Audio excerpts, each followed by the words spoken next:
Shorts. Do what thou wilt should be the whole of the law.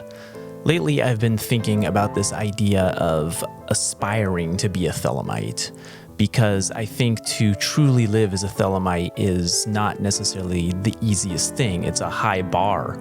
It's perhaps even an unattainable one.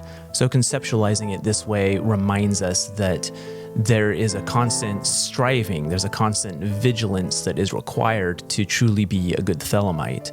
Unfortunately, I think it's incredibly rare for really anybody of any walk of life to truly live on principle. For example, one may often wish that so-called Christians actually put the loving and forgiving Christ nature into their Christianity. So let me start by defining what I mean by being a Thelemite. I think there are several different ways we could look at this, but at the very minimum, one has to accept the Law of Thelema, which can be most easily summed up in the following. Do what thou wilt should be the whole of the law. Every man and every woman is a star. Love is the law, love under will. Will, of course, is the meaning of Thelema, and as I've pointed out in a past episode, it actually comes from the Lord's Prayer in the book of Matthew, where it says, Genethito to Thelema so. In other words, this is thy will be done, appealing to God and recognizing the will as something divine, as God's will. This is something that we have to learn to surrender into. This is the will understood in its highest sense. In another sense, the will is the sum total of the Incarnation. Every man and every woman is a star. We each move in our own unique orbit. We shine our light according to its own frequency or frequencies. We are each Christ's incarnate at the center of our individual solar system, crucified in time and space.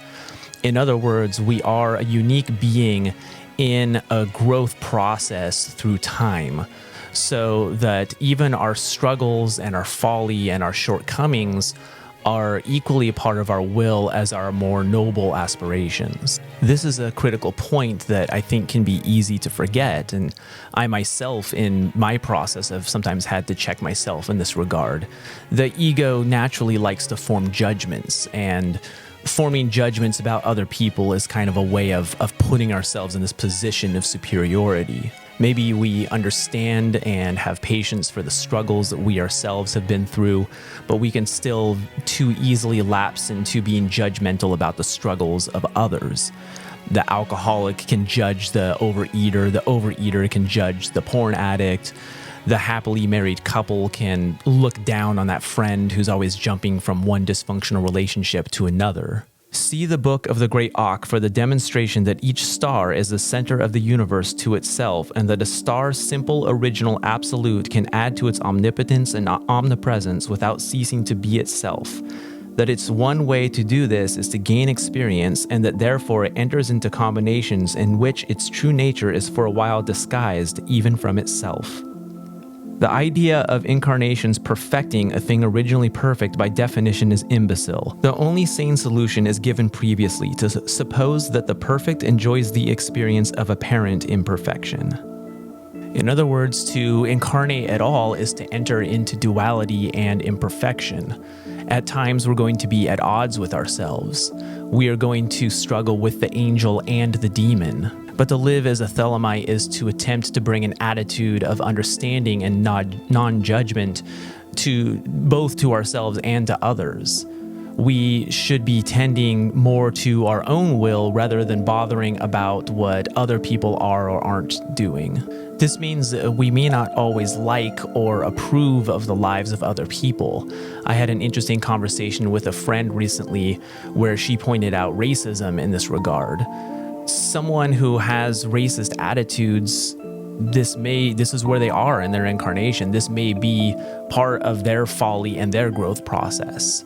Again, we don't necessarily have to like it, and if they're truly harming other people or intervening in the wills of other people, then perhaps we do need to condemn them and maybe even step in as Thelemic warriors and do something about this if that's the circumstance. But simply disliking or disapproving of somebody's point of view or lifestyle is not grounds for condemning their incarnation.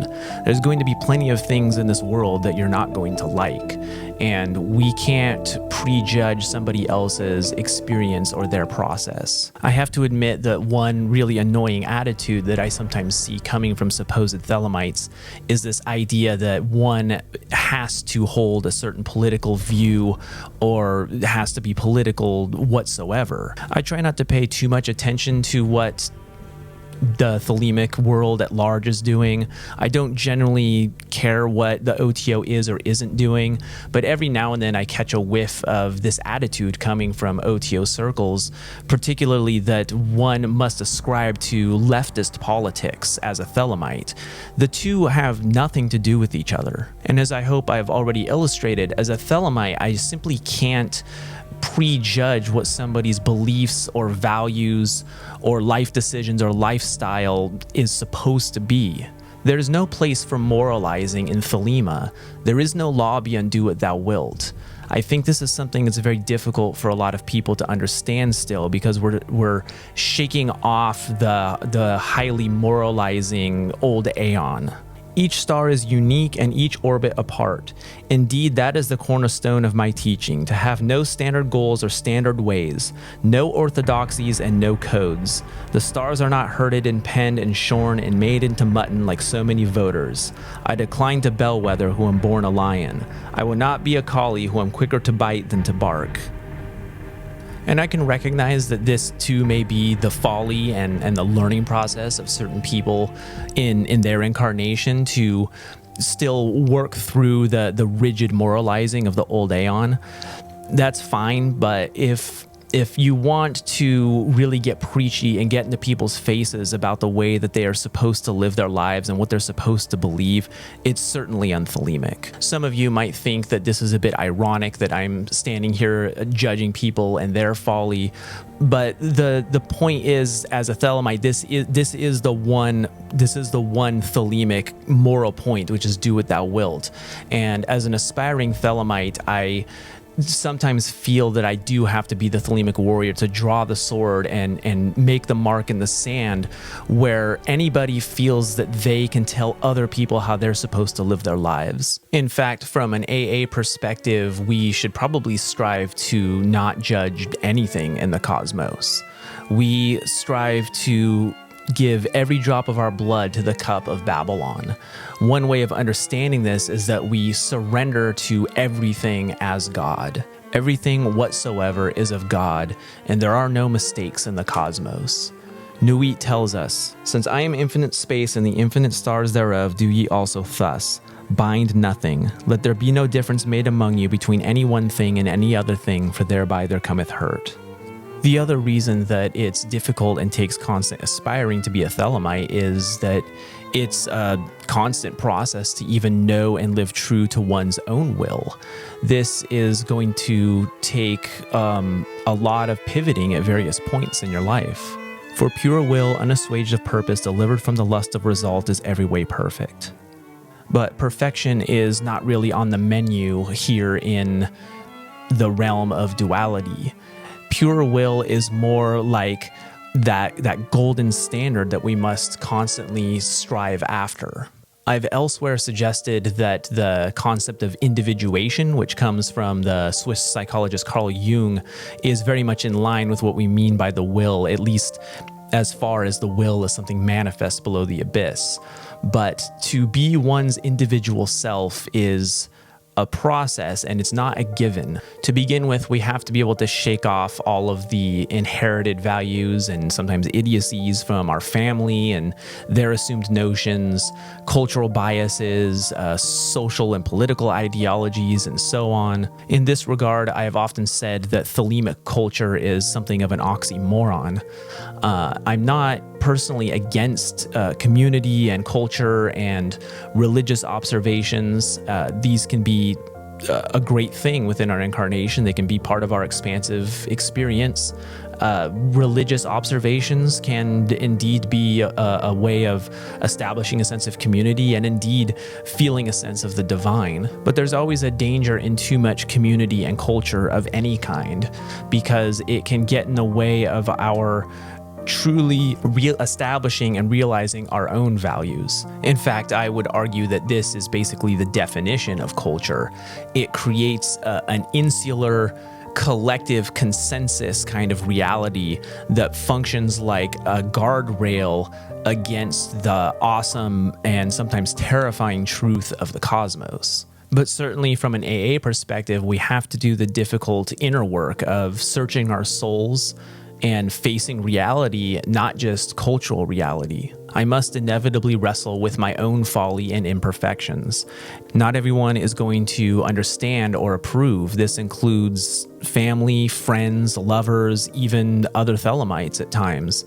The spiritual path is often a lonely process if it's done in earnest. Scorn is often a sign that someone is more bothered about someone else's life than their own. For my part, this Thelemite will continue to aspire to try to check myself if I become judgmental about the lives of others, and to try not to be quick to know what's right, even for myself. Watch also idleness, for whoso presseth eagerly forward in will heedeth little the affairs of his fellows. O my son, if every man doth his own will, there is no more to say. But the busybody nor mindeth his own business, nor leaveth others to mind theirs. Be thou instant therefore with such an one, to cure him by enlightening his will and speeding him therein. Remember also that if one speak ill of another, the fault is first of all in himself. For we know not but that which is within us. Did not the great witch-finder end by confessing that he also was a sorcerer? We become that which obsesseth us, either through extreme hate or extreme love. Knowest thou not how the one is a symbol of the other? For this reason, since love is the formula of life, we are born under bond to assimilate, in the end, that which we fear or hate. So then we shall be wise to mold all things within ourselves in quietness and modulation. But above all, must we use all to our own end, adapting with adroitness even our weakness to the work. Thank you for joining me. Love is the law. Love under will.